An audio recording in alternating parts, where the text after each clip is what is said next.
All eyes on Bangladesh Hindus. ದುಸ್ತರವಾಗಿದೆ ಬಾಂಗ್ಲಾದಲ್ಲಿರುವ ಹಿಂದೂಗಳ ಬದುಕು. ದಿನೇ ದಿನೇ ಹೆಚ್ಚಾಗ್ತಾ ಇದೆ ಇಸ್ಲಾಂ ಮೂಲಭೂತವಾದಿಗಳ ಕ್ರೌರ್ಯ. ನಮಸ್ಕಾರ ಕರ್ನಾಟಕ, ರೈಟ್ ವರ್ಲ್ಡ್ ಚಾನಲ್ಗೆ ಸ್ವಾಗತ ಸುಸ್ವಾಗತ.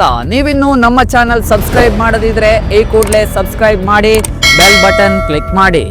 ಶೇಖ್ ಹಸೀನಾ ಸರ್ಕಾರದ ಪತನದ ಬಳಿಕ ಬಾಂಗ್ಲಾದೇಶದಲ್ಲಿ ಹಿಂದೂಗಳ ಮೇಲಿನ ದೌರ್ಜನ್ಯ ಮೇರೆ ಮೀರಿದೆ.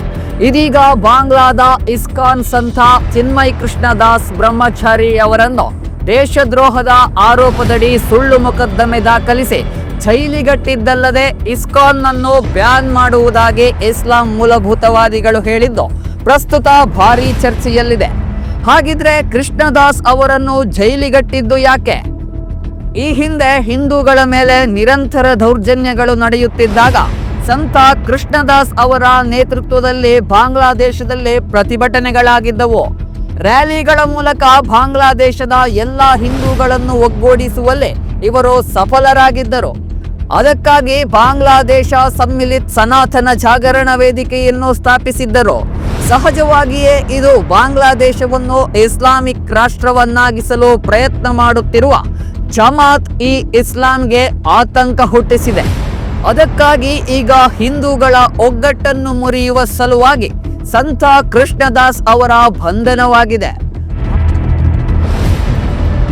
ಬಾಂಗ್ಲಾದೇಶದಲ್ಲಿ ಸದ್ಯ ಮಧ್ಯಂತರ ಸರ್ಕಾರವನ್ನು ನಡೆಸುತ್ತಿರುವುದು ನೊಬೆಲ್ ಶಾಂತಿ ಪ್ರಶಸ್ತಿ ವಿಜೇತ ಮೊಹಮ್ಮದ್ ಯೂನಸ್. ಆದರೆ ಈ ವ್ಯಕ್ತಿಗೆ ಶಾಂತಿ ಪ್ರಶಸ್ತಿ ಹೇಗೆ ಬಂತೋ ಗೊತ್ತಿಲ್ಲ. ಆಗಸ್ಟ್ ಬಳಿಕ ಬಾಂಗ್ಲಾದಲ್ಲಿ ಹಿಂದೂಗಳ ಮೇಲೆ ನಿರಂತರವಾಗಿ ಕ್ರೌರ್ಯಗಳು ನಡೆಯುತ್ತಲೇ ಇವೆ. ಅವರ ರಕ್ಷಣೆ ಆಗ್ತಾ ಇಲ್ಲ. ಬದಲಾಗಿ ಭಯೋತ್ಪಾದನಾ ಆರೋಪದ ಮೇಲೆ ಜೈಲಿನಲ್ಲಿದ್ದ ಉಗ್ರರನ್ನು ಆರೋಪ ಮುಕ್ತಗೊಳಿಸಿ ಹೊರಗೆ ಬಿಡಲಾಗಿದೆ. ಜತೆಗೆ ಪಾಕಿಸ್ತಾನದ ಜೊತೆ ಸ್ನೇಹ ಹಸ್ತವನ್ನು ಚಾಚಿರುವ ಯೂನಸ್ ಅಲ್ಲಿಂದ ಒಂದು ಸಾಮಾನು ಸರಂಜಾಮುಗಳನ್ನು ಹೊತ್ತ ಹಡಗೊಂಡನ್ನು ತರಿಸಿಕೊಂಡಿದ್ದಾನೆ.